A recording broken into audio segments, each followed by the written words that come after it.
Welcome to the Civic Sounds, a podcast by the American Corner Moi. Enjoy great conversations.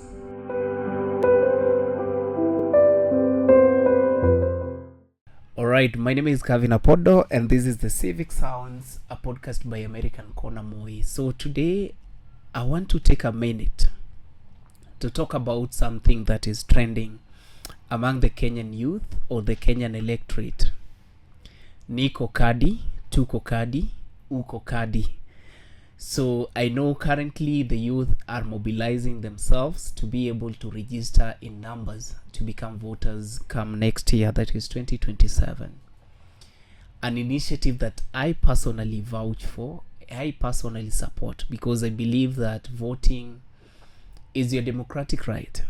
Voting to me is a solemn responsibility of each and every individual citizen, sane citizen of any country.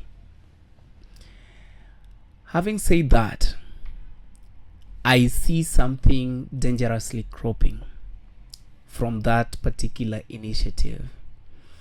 I know young people, we have the energy, we have the time, we have the information, we have the voice, and we have the platforms like these ones to be able to do adequate civic education and to be able to inform ourselves, our peers, to be able to inform even our older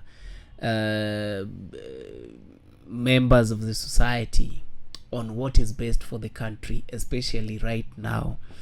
And I also share in the opinions or in the ideas that sometimes it takes the youth to be able to design their mode of governance. How do we want to be governed? Because there are things that used to happen before or used to apply in the leadership and governance systems before that might not necessarily apply to us or for us right now.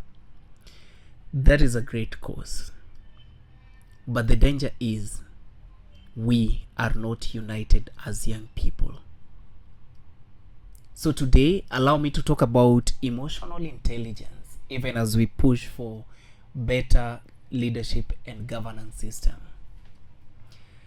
I usually contribute I usually contribute or give my contribution on Nation FM. There is a morning show. So every day they send me these texts. They want to get my opinion on a certain topic.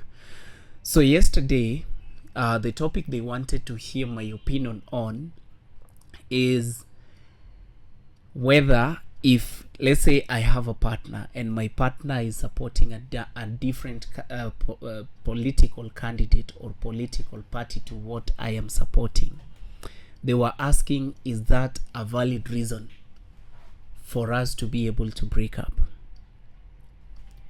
I am not going to give my exact response, but I believe that that is the case. And I know most of these radio and TV platforms or stations, they have first-hand information on what is trending, what is going on, and that is how they coil their topics of discussion each and every morning, each and every evening. So I know, and you know, that I interact with so many young people. These are people from different or various social, economic, and even academic backgrounds. And I can tell you as a matter of fact that one thing I have come to learn, especially with the young people, is that you guys are not united. And in as much as we are calling for, we are calling for respect for human rights, as ourselves are not respecting our own rights. Why? Because we do not respect other people's opinions.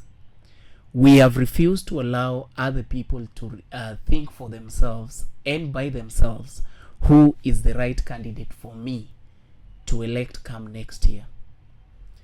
And that is something I find to be very, very dangerous, because it might actually bring chaos among the youth. So we will have a scenario where the youth are fighting themselves Why? Because Kevin voted for maybe candidate A, and whoever voted for candidate B. So if candidate A maybe wins, then you want to fight Kevin because Kevin did not vote the candidate that you thought was the best.